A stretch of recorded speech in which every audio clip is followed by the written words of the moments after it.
Hey, it's me, Vicky Marie. I think I'm live. Somebody could say something to me to let me know. Can you hear me?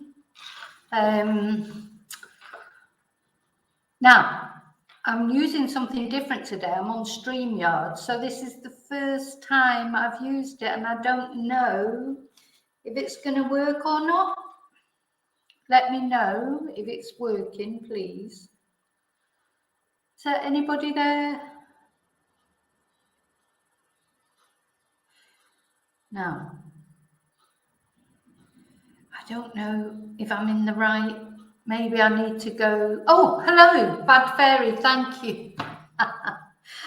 Oh gosh, this is all new to me. It's all new to me. So I'm trying StreamYard today, but I don't know if it's a good idea or not. Maybe I should have gone on the normal YouTube. So anyway, but can you hear me, Bad Fairy? Can you hear me? Can you hear me? The other thing I did was I bought a new microphone, and but I don't know if it's working or not. So can you hear me? Let me put a... no, can you hear me clearly? Hi, Cuba Lakeland. You're the one, you're in Florida, aren't you? Can you hear me clearly? Is it echoey? I mean, the purpose of buying a new mic was to try and cut out some of the echoes, because I'm downstairs in the class. When I'm in the classroom, this is the classroom where I teach Spanish as well, but it's quite big and it's echoey. So I got a microphone. Good. Thank you, Bad Fairy. Thank you. Yeah, because a couple of people had sent me coffees and a couple of people had joined, and it was great. It meant that I could get this microphone. But let me know if you can't hear me properly or any problems. Let me know, because I can't tell from here. Oh, hand pink waving. Yeah, I do like this StreamYard. I can see that it's more, it's better. You know, I can actually see what's going on. And I think on here, I'll be able to actually show pictures and things, which I couldn't do on the other one. So that's good. That's good. Do you know, it's really strange, because when I was getting ready to do this stream, obviously I do put makeup on and that, but I actually also brush my teeth, put deodorant on and put perfume on. And I was thinking, why did I do that? Why did I brush my teeth? Nobody will know if I brush my teeth or not. But anyway, there you go. Sort of silly things that you do because you just don't feel right, do you? If you haven't brushed your teeth, put your deodorant on and put a little bit of perfume on.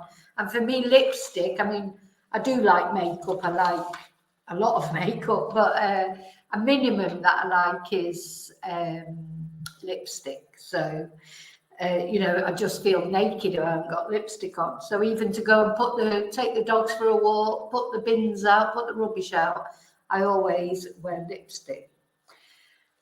Thank you. Cuba Lakeland is saying that I look great in blue. Thank you. It's one of my favourite colours.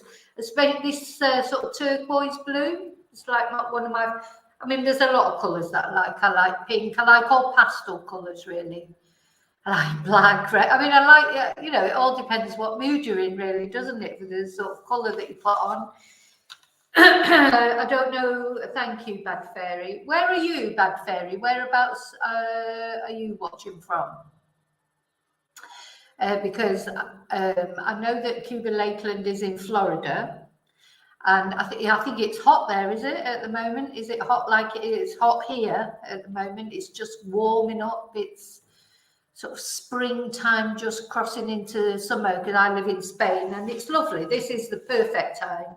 When it gets right into the summer, July and August, it's too hot. It's not pleasant. So, oh, what's that?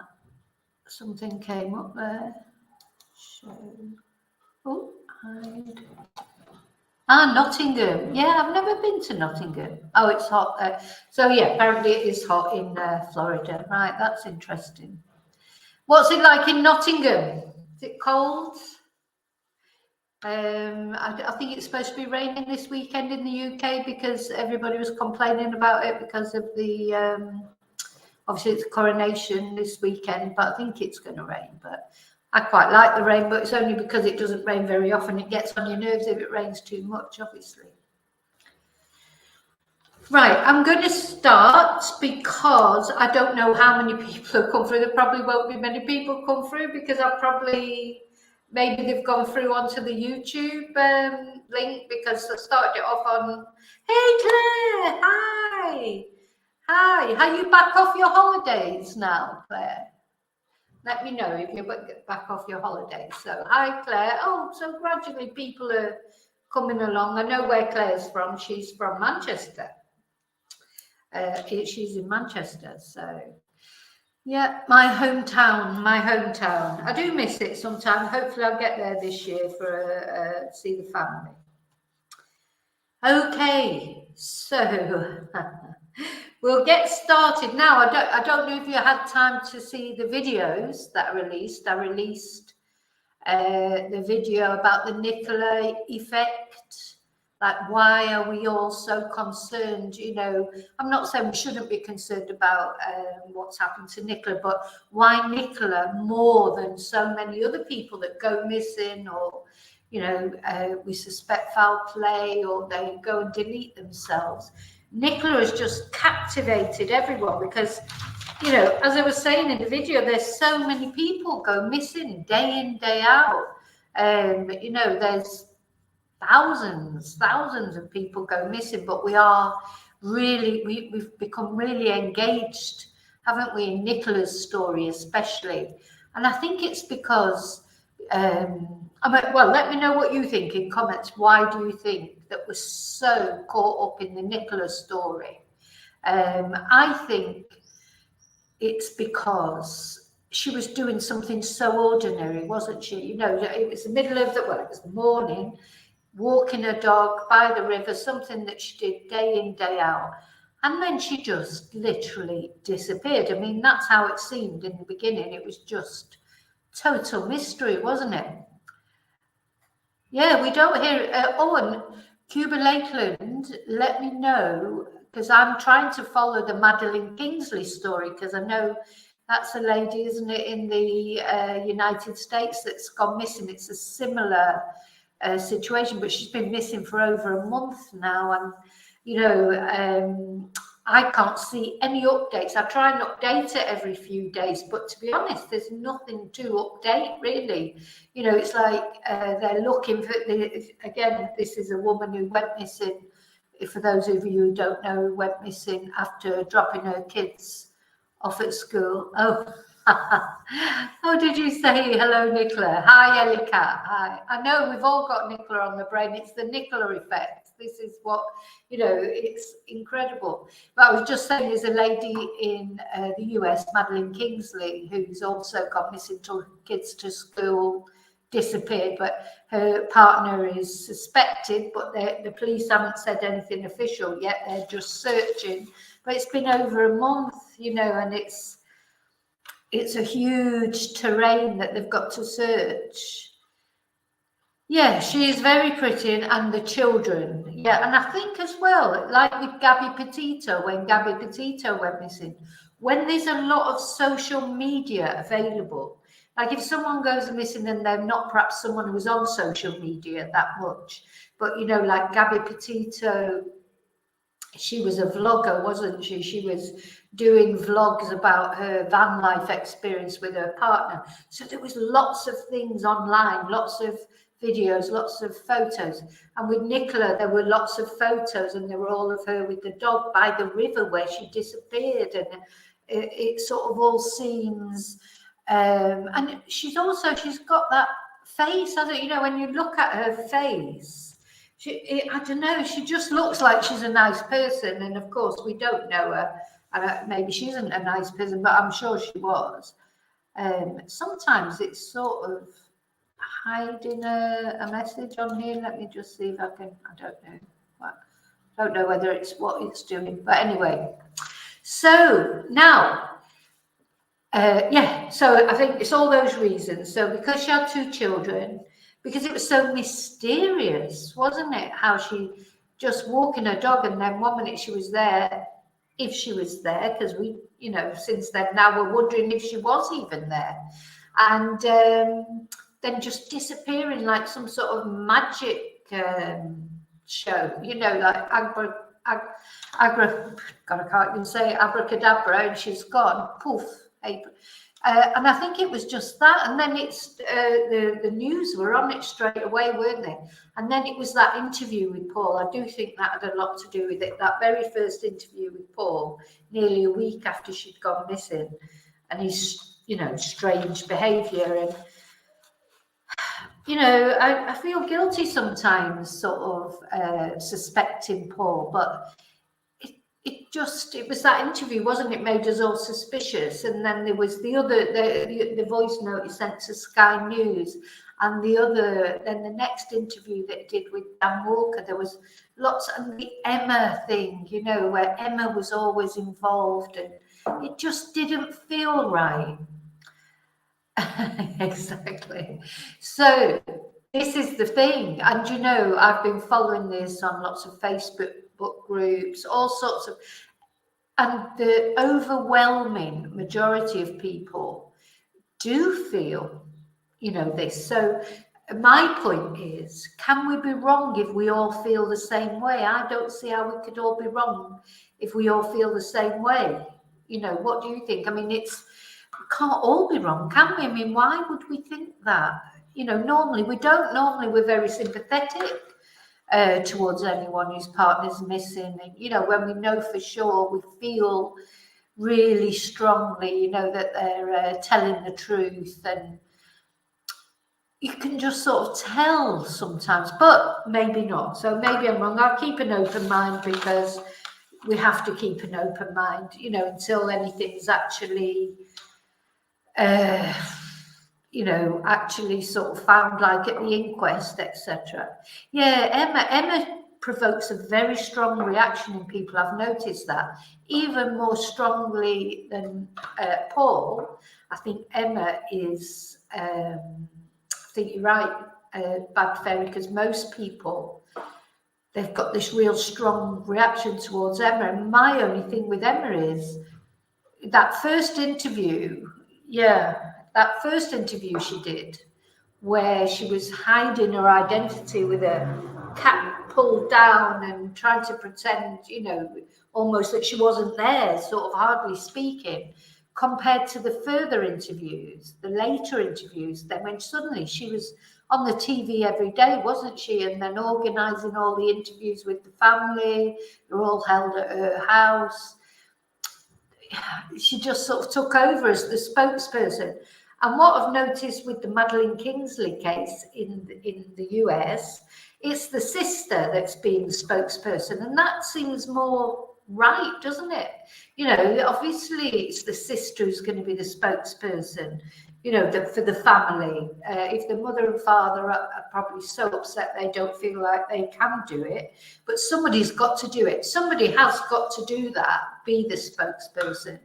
But really, it should have been Paul, shouldn't it? Or Nicola's sister. If Nicola's sister didn't feel she could do it if it's too emotional, then Paul, somebody's got to do it. Somebody's got to go there and, you know, appeal. Now, there was no appeal for her to come home. That's the other, apart from her mum and dad,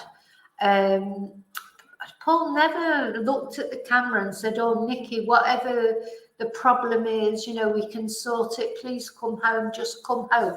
He never did that, did he? He never made an appeal for her to come home. So that's why we're all a bit suspicious, I suppose, or a lot suspicious.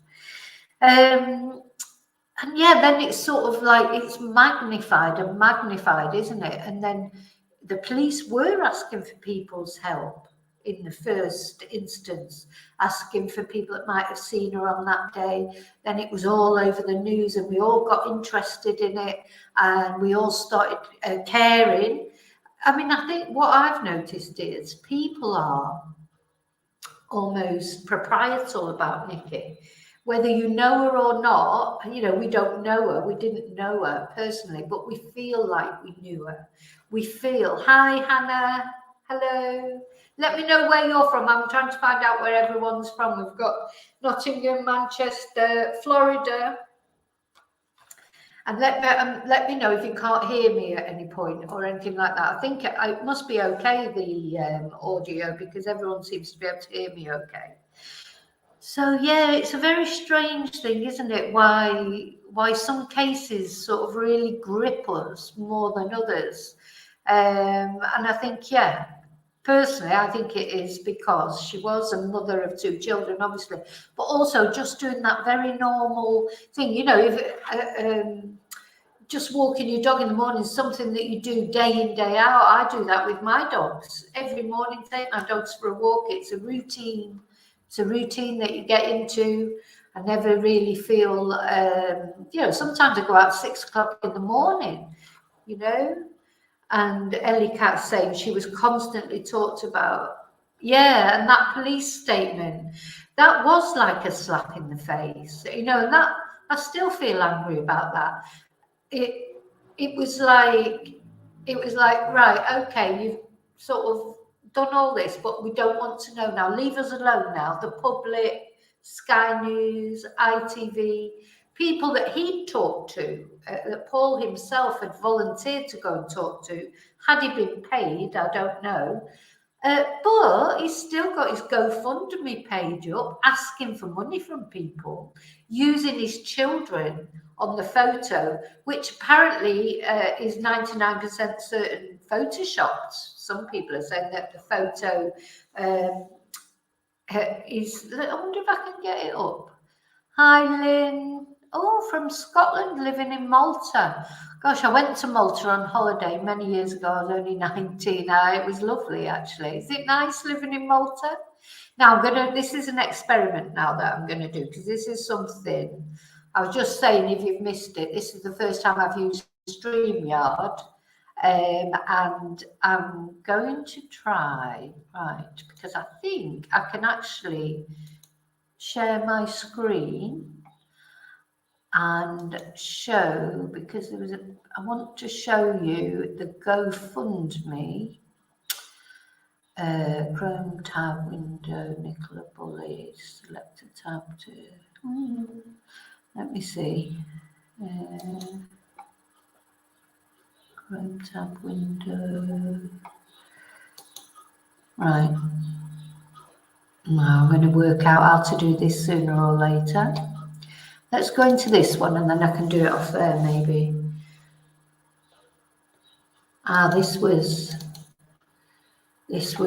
from the interview. Share. I've got to press share. I'm getting better at this. I'm getting better at this. Gosh, just looking at, you know, there's just something about his eye. Look at his eyes there. It's his eyes. See, to me, eyes are so important, and his eyes, he doesn't.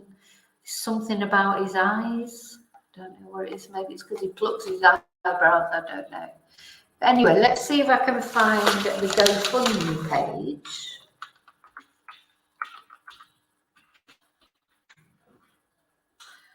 GoFundMe for Nicola.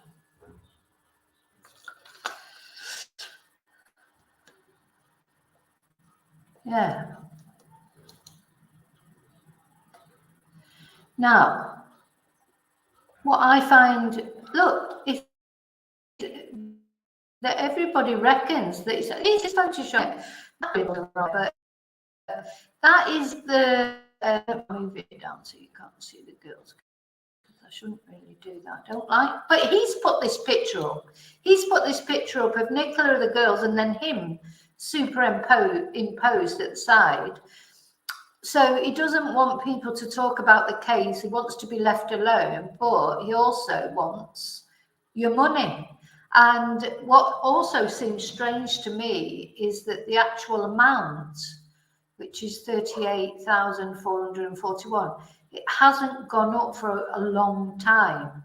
You know, it's, I think people don't feel comfortable, you know, with Paul. As I say, most of these,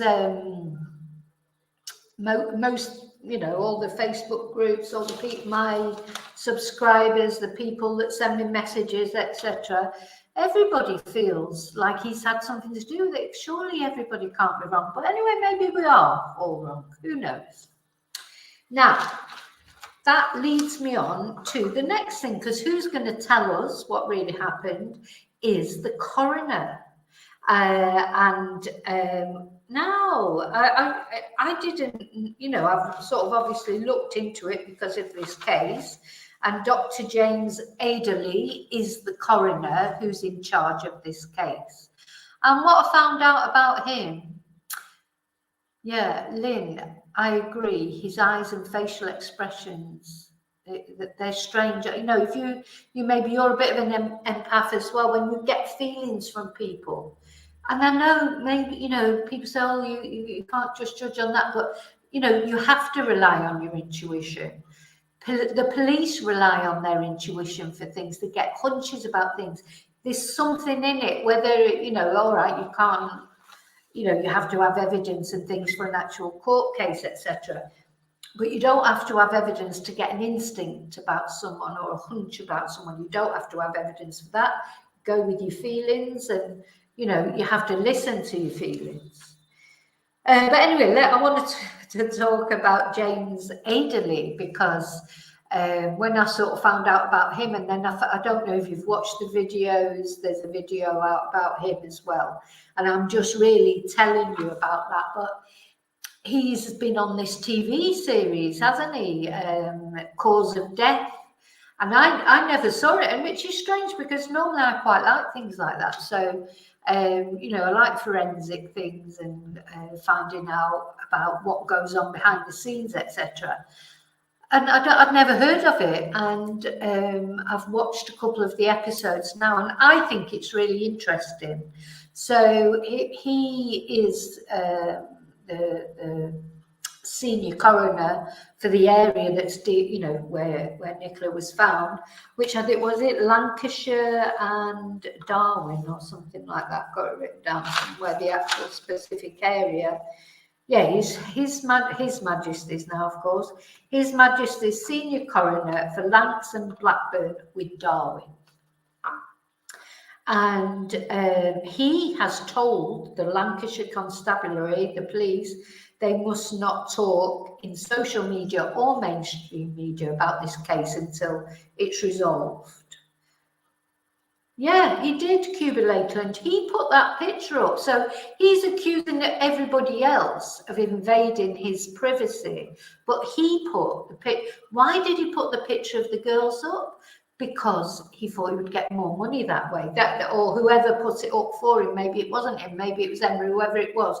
That is pure, you know, if you put a picture up of, you know, your children, you're going to get, you know, people are going to be more sympathetic, aren't they? So it's pure manipulation in my eyes, from a person who says, you know, leave us alone now, and said not only to us, the public, but the press had manipulated him. But who's the manipulator? That's how it seems to me. But yeah, going back to James Adeley. So I watched a couple of these episodes. So yeah, the coroner has to establish, if a death is unexplained. Hi, Sarah Pensage, do it. Hi. If a death is unexplained, it goes to the coroner. Now, it doesn't necessarily mean there's a murder involved. I mean, what it means is the death is unexplained. So sometimes people don't see, you know, sometimes people say, well, it's not a murder. I know, I never said it's a murder. What I'm saying is it's unexplained. So it goes to the coroner, and the coroner has to establish the cause of death. First of all, and then I would imagine how it happened. And it was really interesting to read about this guy, because he said that the most interesting case, or the most unusual case he ever dealt with, was a 52-year-old woman who had strangled herself with a t-shirt by getting it caught in the oven. And I thought, oh my God, you know, it's like, well, they say most accidents happen at home, don't they? And then, you know, freak accidents do happen. But I mean, imagine that. So they found this poor woman who's obviously strangled, but they've got to work out how it happened, and it's how somehow she's got a T-shirt. I mean, I don't even know how that happened, but that's what he said. That's the most unusual case that he's ever dealt with.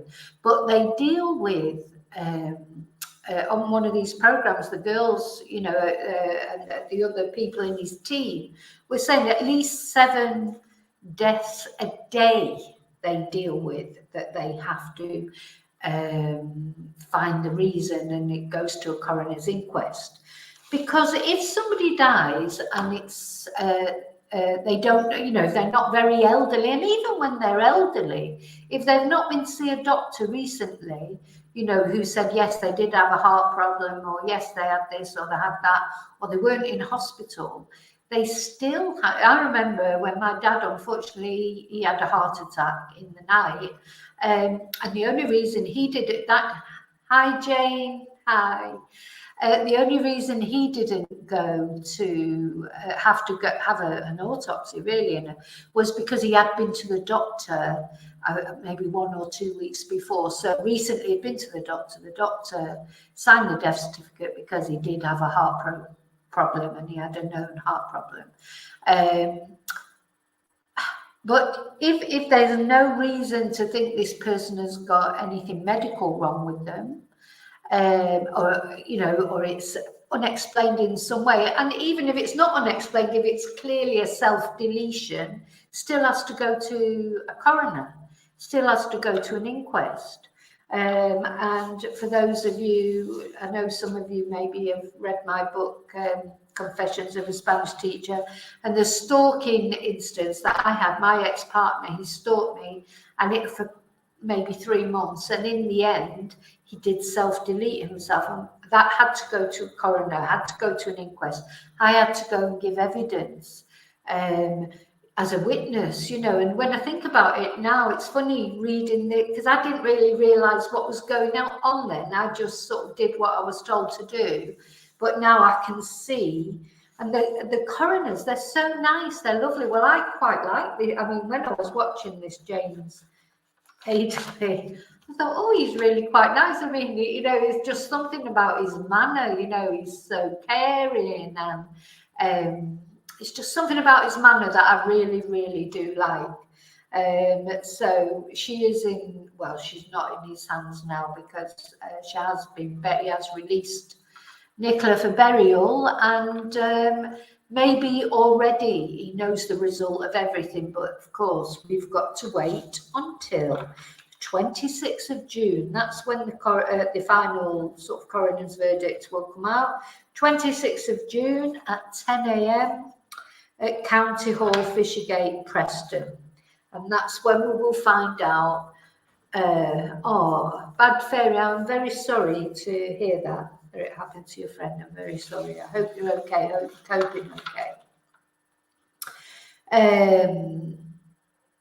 Yeah, so we've got to wait till June before. Now, what will we be happy with the verdict anyway? Because sometimes it feels like we've, you know, what are the possible verdicts? Let's have a look at what they might come up with. Well, he may say it's natural causes. Well, I don't think that's going to happen. Accident, self-deletion, unlawful or lawful killing. Of course, I suppose a lawful killing would be, I don't know, maybe killed by a policeman in the line of duty or whatever to save other lives. I don't know. Oh, I'm glad she's okay. You do get through it. You get through it. You learn to cope with it. It's like everything else in life.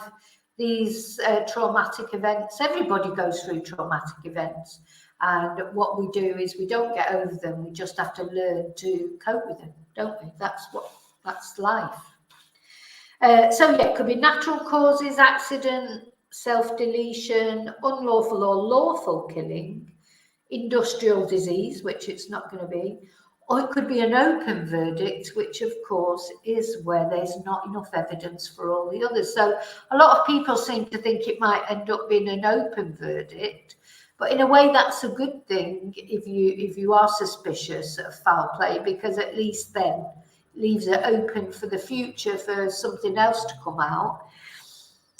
you know, if the verdict is self-deletion, will we accept that? I feel like there's a lot of people out there will not accept that. So, but we won't have a choice. So since I've watched him talking and these cases on this series, this mini-series he was on, I do feel quite reassured. I mean, he knows what he's doing. I mean, the guy, you know, he was an ears, nose and throat surgeon for many years, and then he gave that up. He became a lawyer, trying to be a lawyer, and he's now been a coroner for nearly 20 years. So I'm sure he knows what he's doing. He's not going to just, just say, oh, it was this or that. I'm sure he's going to investigate it properly, and whatever conclusion he comes to, I'm sure it'll be very measured and a conclusion based on the evidence. I mean, we are speculating, really. It's all the mystery of it that's made us speculate. So mysterious, isn't it? The timeline. You know, and I do feel there was a problem when the police first went or first heard about it. And then Paul said to them that Nicola had these unique vulnerabilities or whatever. In other words, she had a problem with alcohol and she was struggling through the menopause. Maybe that led them astray a little bit. I don't know. Or, see, we don't know what happened on the 10th either, on the welfare check. You know, the police went round to the house to do a welfare check, and we don't know the details of that yet. Again, all rumours flying around that, you know, Nicola was drunk. No, she wasn't drunk. Then she had bruises. No, she didn't have. We don't know. We don't know until someone official tells me what happened on that day, what the circumstances were. I can't just believe rumours. You know, there's so many rumours. So we don't know. The police has referred itself to the independent inquiries about that, because if there was something on that day, you know, that maybe they should have stepped in and realised that Nicola was in danger. If it turns out that way, obviously, you know, that's not going to look good, very good for the police. So they've immediately referred it for an independent assessment. So, yeah. So the other thing I wanted to say about the coroner. Now, it's the coroner, it's Dr. James Adeley, that has told the police that they're not to speak about this anymore. That as he's called, I knew that it felt like there was a blackout on the media, didn't it? I mean, obviously here on the internet, we're all still talking about it because at least we're free to do that on the internet, you know, we're within reason. I mean, we can't go sort of throwing, casting aspersions left, right, and centre, but we're allowed to talk about it. We're allowed to give our opinion. But it was actually him who instructed the police not to discuss it, and that will reflect in the mainstream media as well, because you know they haven't discussed it. Nobody's discussed it. So I'm just reading what Hannah says. It's strange how Paul did not think that maybe Nicola had had enough and gone off for a break. Yeah. Many times I've gone, you go off just for a few hours to have peace. But he straight away didn't believe that, did he? And he gave that information out about her vulnerabilities immediately. And I said it before and I will keep saying it. If I had gone away, like you say, you take yourself off just to get a bit of peace, just to find yourself, and then you're thinking, oh, well, yeah, I'm going to go back. Not that he ever made any appeal for her to come back. He never sat there, looked at the camera in the face and said, please, Nikki, whatever the problem is, we can sort it out. Please come back. The girls need you. He never, ever did that, actually. But anyway, so instead, he immediately then told the police that she had an alcohol problem and she had problems with the menopause. And then it was all, then somebody apparently threatened to sell that story to the newspaper. And so what happened was, imagine if Nicola was sat somewhere in a hotel room, just trying to get her head together. Suddenly it's on Sky News or whatever news channel she's watching that she's an alcoholic and She's got problems with the menopause. Well, you wouldn't come back then, would you? You know, that's how I was so angry about that, because the thought of having your private medical records broadcast to the world, you know, it's just terrible, I think, that. So what does Ellie say? Why didn't Paul call the school to check the girls made it school if he was so concerned about Nikki not coming home? I know, none of it adds up. I do think that's something in this case. Even if you think, oh, there was foul play, how did it happen? I can't work out how any of the various... Right, I've got my wine, by the way, so cheers, it's Friday night. I do get very nervous before the live streams. How did any of it happen? How did she, if she did delete herself, how did she do it? We don't know that yet. If it was an accident, how did it happen? She's walked along there, you know, day in, day out for years. And so on this day, she slipped down the embankment, or, you know, I don't know, it doesn't make sense. Nothing makes sense in this case. That, I think that's, and this is what, of course, Dr. James Adeley's got to do. He's got to make sense of it. He probably already by now will have established the cause of death. What he's got to establish now is actually how it happened. So, oh gosh, you'd like to be a fly in the wall, isn't it, when they're all discussing it? But yeah, and Eileen, hi Eileen, I agree. And that's the same as what Elliot said. If she had an alcohol problem, was she drunk that morning? Is that why she fell into the river? Well, he's sort of insinuating that, isn't he? Or that she had the... So do you let your wife or partner who's got an alcohol problem take your children to school? Yeah, you know, you just wouldn't, would you? You'd be very concerned about her driving your children. Sometimes when the sort of picture that I can see is, I agree with what a lot of people say, is that I don't think that Nicola went to the school that morning, or she certainly didn't go to the river to walk the dog. I think that was Emma that walked the dog, because it's the only thing that makes any sense, really. Yeah, Janet, thank you. The only thing that, and there's a part of me thinks, was Nicola in the boot of the car when Paul? Why was he getting changed to go to? Oh, see, I've gone into. I was determined not to speculate, but you just can't help it, can you?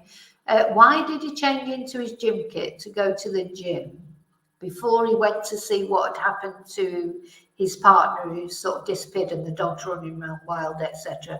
But he thought before he went, he would just go pop up and put his gym gear on because he's going to the gym. I think he got this, you know, that was his plan, maybe. It's happened lots of times.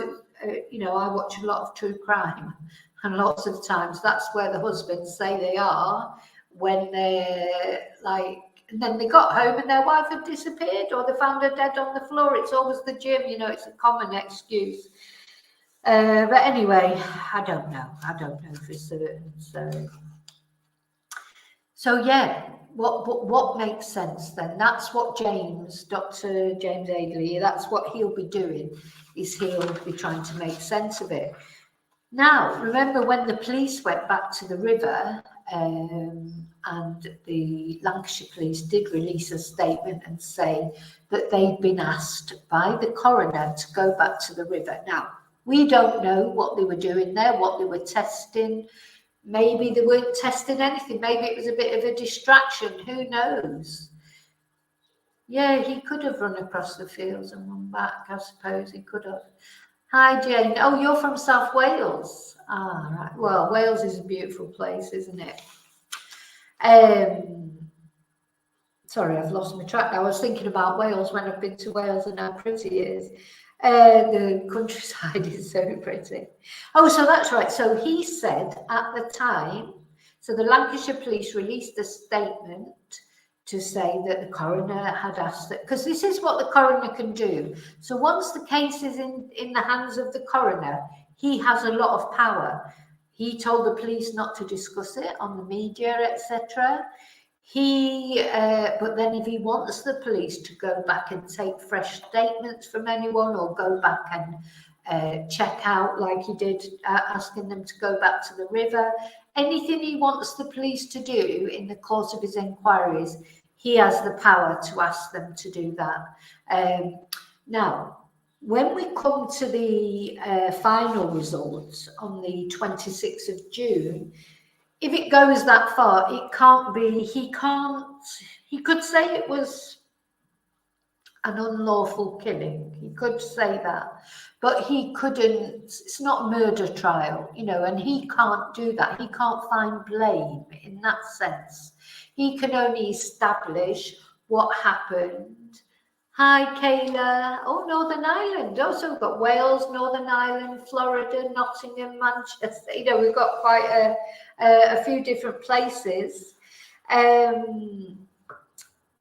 Yeah, he can't establish. He's not dealing with it. It says it's not a criminal verdict that we'll get on the 26th of June. If in some time during his inquiries into the way Nicola died, he feels that there is foul play, he has to refer it back to the police, and the police have to take that investigation. You know, so you know, there's not going to be a thing where they'll stand up and say, oh, it was Paul Ansell what done it, or whoever did it. It won't be that. It'll just be really, yeah, book for all day. I'm thinking, I'm not going there because I think just out of respect for the family, I won't be going there. But I could go there because, you know, my family live not far, you know, that's where I come from, that area. But I'm not going, that's not, you know, that's a private thing. But I may do a live stream on that day. That's what I'm thinking. We do a live stream, we'll see the results as they come out, and you know, and then for those, some people will be working obviously because it's a Monday morning, and then if people can't be there to actually watch it while it's live, they can watch the video after, you know, just catching up with the news and everything, what people are saying, because although there's a media blackout at the moment, I'm sure that on that day when the final result is given, there'll be a media frenzy again, unless, you know, I don't know, unless for some reason there isn't. But once that media blackout is lifted and the press are able to talk about it again, I'm sure they will be talking about it again. It's, yeah, 2 or 3 hours. Yeah, it takes. I was trying to think about mine and the one I attended, because it was quite, it was a long time ago. It probably took about 2 or 3 hours. There was lots of evidence given. I was a witness, sort of explain what happened between us, because basically I had, you know, I'd finished with him. That's basically why he ended up stalking me and ended up doing what he did. But I think I was lucky to get away with my life, because so many women, unfortunately, that moment when you separate from someone, this is probably what's happened to Madeleine Kingsbury, if she unfortunately has left this world, and it is her partner who did it, it'll be because she was about to leave him that day. She was moving out, wasn't she? They'd been separated. That is the most dangerous time for a woman. When you're, or a man, I mean, it does work the other way. I mean, women do stalk as well, and they do kill as well. But that's the most dangerous time, at that point of separation. Now, I was surprised with what happened in my case, because by the time it all happened, my ex-partner was seeing someone else. You know, he had been seeing someone else. But I don't know, anyway, he couldn't cope with everything. On my membership video, there is a full video talking about that. Well, I don't like talking about too much on here because I get too upset, but I had to give evidence, say what had happened. And then I remember the police gave evidence, obviously, and it was awful, because he'd been married before, and he had 3 teenage girls, and 2 of those girls were actually there in the inquest listening to it all. I mean, it's awful for them, you know.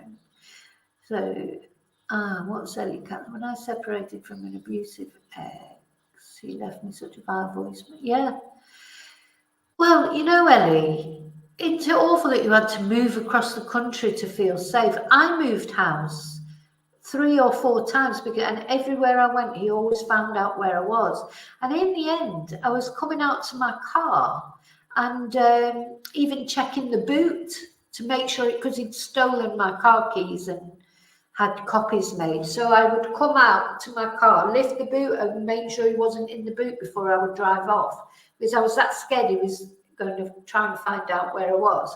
So there were sometimes when I was working, he would know that I was at work. So that's one time he would know where I was. So I'd come out to my car, open the boot, just make sure he wasn't in the boot before I drove off, because I didn't want him to know where I lived.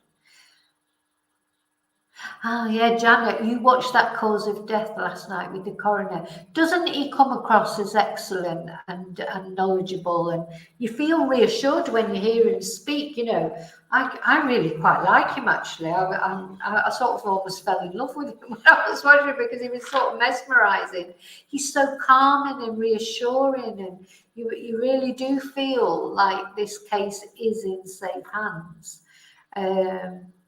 But yeah, people say it's hard to leave, isn't it, as well, Ellie? The thing is, if you're in an abusive relationship and you want to leave, first of all, where do you go? So you've got to have a safe place to go. Now, if you're lucky enough to have a safe place to go, if it's family or friends. Now, my ex-partner, I didn't know, but he'd stolen my address book. So he had all my friends and family's addresses, phone numbers. He was phoning them, trying to find out where I was. I mean, they're relentless, these people. You know, and that this was fortunately before the days of Facebook, etc. I mean, my God, I mean, if it was now, I don't know what would have happened.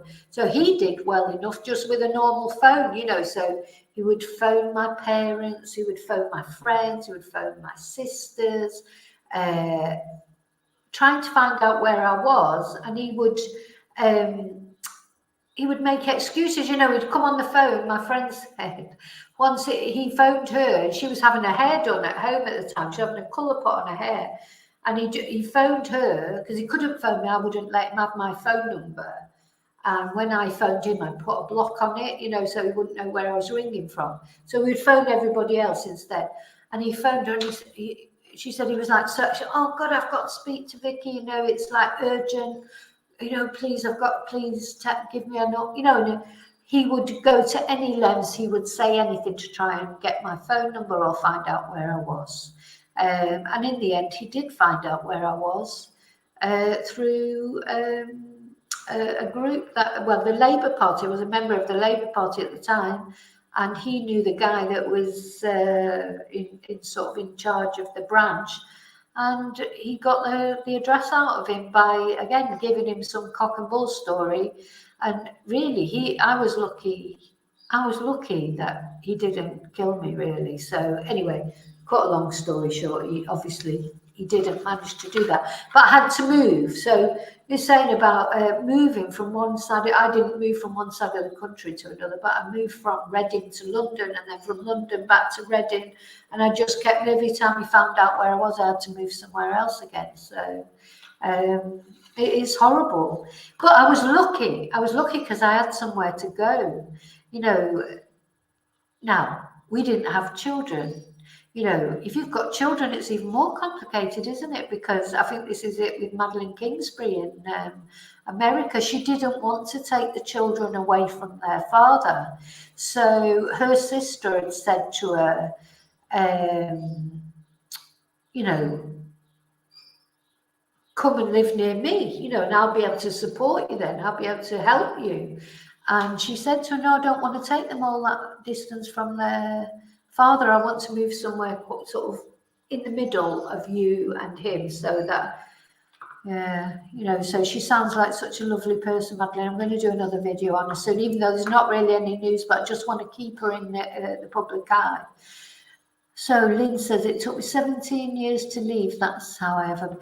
Yeah, you know, you have a bad feeling because your intuition now is honed.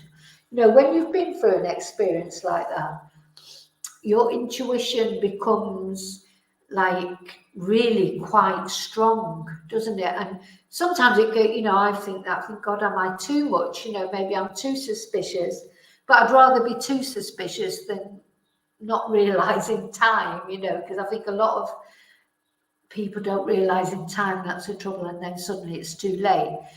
For me, I'm almost the opposite, because I'm like suspicious, you know, makes sort of making relationships quite difficult, because someone's, you know, you're going out with someone and they say just one thing and it rings a bell and you think, oh, you know, and you just don't want to know anymore, because you don't ever want to go back to that place again. That's how I feel.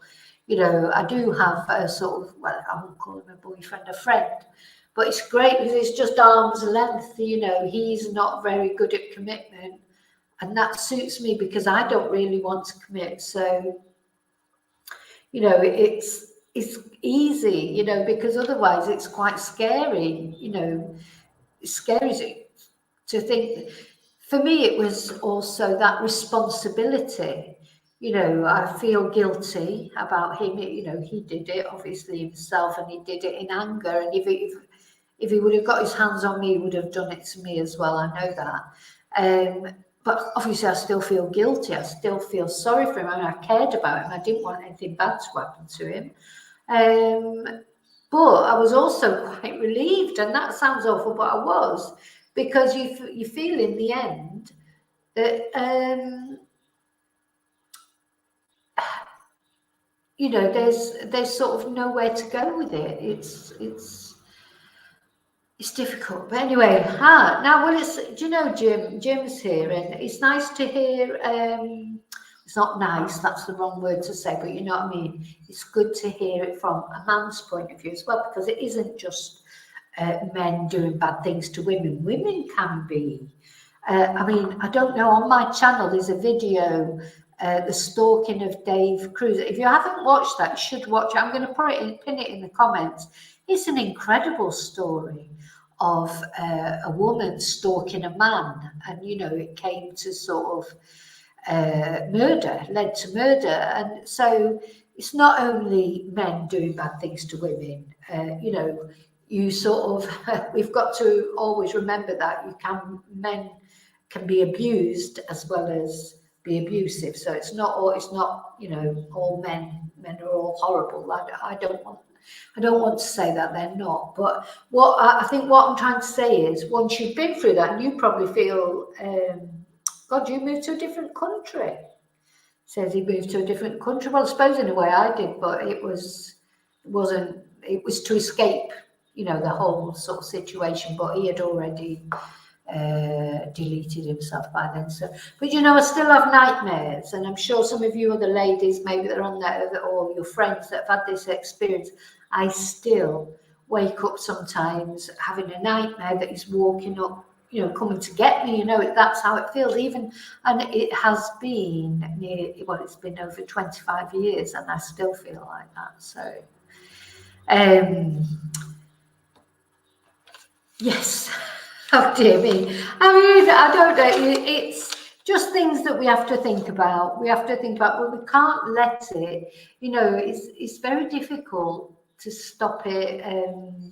You know, like Bad Fairy was saying, one stops trusting yourself. But I feel the opposite now. I trust myself now. So if I get a feeling about somebody, I trust that feeling. Whereas probably years ago, I would have thought, oh, maybe I'm not being fair. Or now, oh, county, you moved to a different county, not a country. I thought, yeah, but it's a lot, isn't it? It's a long way to go. You know, you shouldn't have to move house.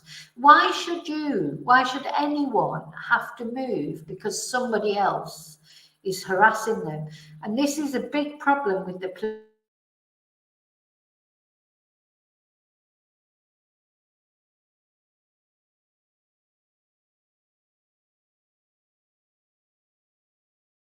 Oh my God, did my picture go off? Oh, it's come back.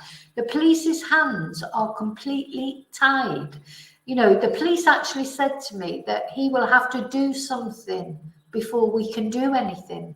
So it's like, what you've got, you know, so the stalking behaviour wasn't enough. I think it is now. I think you can get, somebody might know better than me, you can get an injunction out against someone just after some messages or harassment. You don't have to actually wait till they do something violent towards you before you can take out. But, you know, does it really help? I mean, a lot of the cases I've seen, the trouble is the police can't be with you 24 hours a day. They can't, with the best will in the world. They cannot be with you 24 hours a day. And these stalkers, men or women, they are relentless. It's a mental illness. It's all they think about. It's an obsession. And, you know, my ex, his friend said to me, oh, at least you know that someone really loved you. And I said, no, because if he would have really loved me, he would have wanted me to be happy. He would have let me go. I've let people go. I've had relationships break down. I've had to accept that they didn't want me. We all have. You can't try and make someone be with you just because you don't want, just because it's what you want. You have to accept if somebody doesn't want you. You know, it might take a little while. Don't get me wrong, I'm sure, it might take a month or so, and you'd hope and you'd pray that maybe you would get back together. But I think in the end, you just have to accept it. I wouldn't want someone who didn't want me anyway, so there you go. Gosh. So Jim, is she still harassing you then, even now? Or have you managed to break, or do you have children together? Because I think that's the problem, isn't it? When as well, it's difficult. If you've got children with someone, how do you just break away from them? You know, you can't, can you really? You can't just break off. But anyway, well, it's nice that people are sharing this in the chat, because I think it does help to know that people have been through similar things and to share experiences and how you feel, because these things it was like anything else. You don't just get over it overnight. You know, they're on. In our lives, we're ongoing projects, aren't we? We're working on ourselves all the time. So, you know, we go through good times, we go through bad times, we go through if you're anything like me, that's why you go through stages where you don't want to leave the house. You go through stages where you don't want to be in the house. You want to go out and you want to socialize. You know, life is a fluid thing. You have happy times, you have sad times. You know, and that's how it is. And if you've ever heard of mindfulness, I like mindfulness. If you've ever practiced mindfulness, and it helped me through a very bad situation over the last few years, completely different. You know, everybody goes through bad situations and you just have to deal with them, don't you? But mindfulness is brilliant, because you have only got this moment. This moment we're chatting, and it's nice, even though we're chatting about some things that are, you know, sad or whatever, but it's nice that we're chatting and we're sharing and hopefully get some comfort from each other.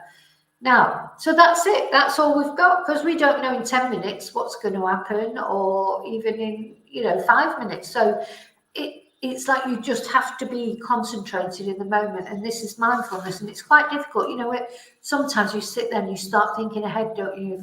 I'm terrible for this, and you know, what if this happens, or what if that happens, or what if I haven't got the money to pay that, or what if I don't know, the car breaks down, or so you have all these thoughts. And you have to rein them in, because you don't know if you're going to be able to pay your electric bill in 6 months. If you've got an electric bill there in front of you, you've got to work out how to pay it. There's no point in worrying about how you're going to pay the one in 6 months, or what you can do if your car breaks down before your car's even broken down, you know. So you have to think, you have to live in the moment. Dogs are a good teacher, I think, for that. I think dogs, I look at my dogs and they're so happy with so little, and they just, you know, just play a game and they're just like deliriously happy, and it makes me happy, you know, to watch them. Sometimes you start getting weighed down, and the way I think back now, especially after COVID and all that, is, yeah, if you've got your day and you've got electricity, you've got water, you've got food, internet, because that's very important to us these days, you know, because at least with internet you can communicate with people and things. You've got a lot, really. Oh, so Jim, so do you not see your boys now? Anyway, I'm sorry, I'm probably being too nosy. I probably shouldn't ask that. But yes, children can be used as a weapon, can't they? That's a terrible thing. This is what worries me, again, with Paul and Nicola. In his interviews, it's all about the children. It's all about the children. Now, don't get me wrong, the children are important, but there was no mention of Nikki. It was just the children. So it was like, is this whole situation, because there is a situation between them. There's definitely a situation between them. There definitely was. And was it, so if they would have separated, who would have had the children? You know, the children, you know, this is the thing with Madeline Kingsley over in America, you know, they were just about to have a custody battles. They can get out of hand, can't they? Yeah. People do use children, men and women use children as a weapon. It's terrible, that, really, isn't it? Okay, so what I want to tell you about Sunday, because on Sunday, again at 7, we're going to do the Serial Killer Sunday. And obviously, if anything at all, if there's any news about Nicola, I will be letting you know about it. I've got a little thing that I want to tell you about, but I want to check it out first, because I don't like saying things, you know, unless I know, you know, you hear so many things, but I like to check it out myself first.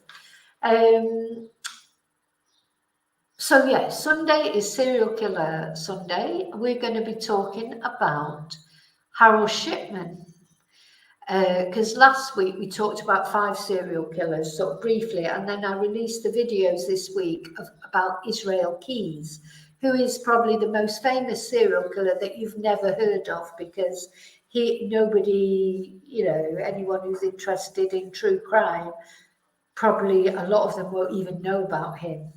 But there's a lot more coming out about him now. So anyway, I'll leave you to watch the videos. I'll pin those in comments as well.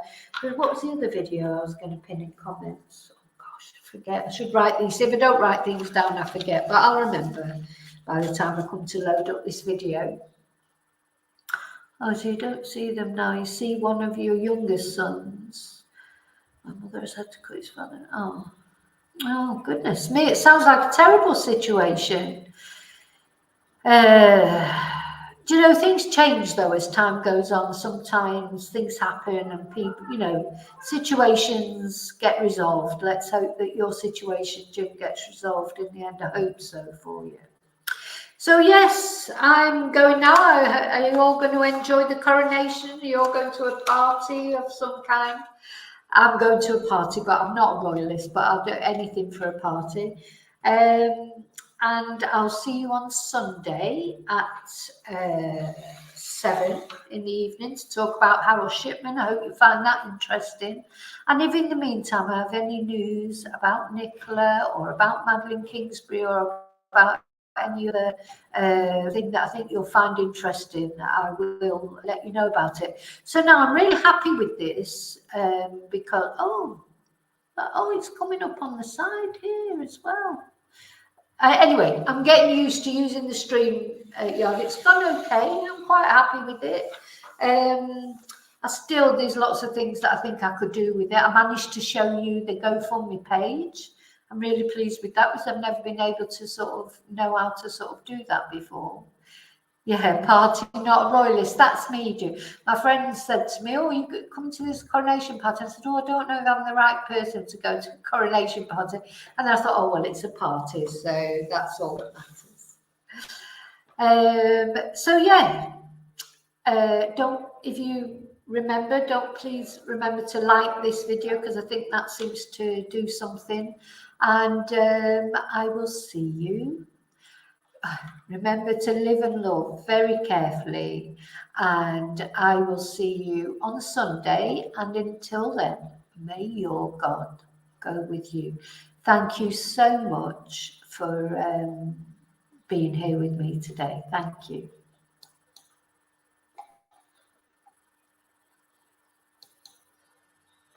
I think I've ended.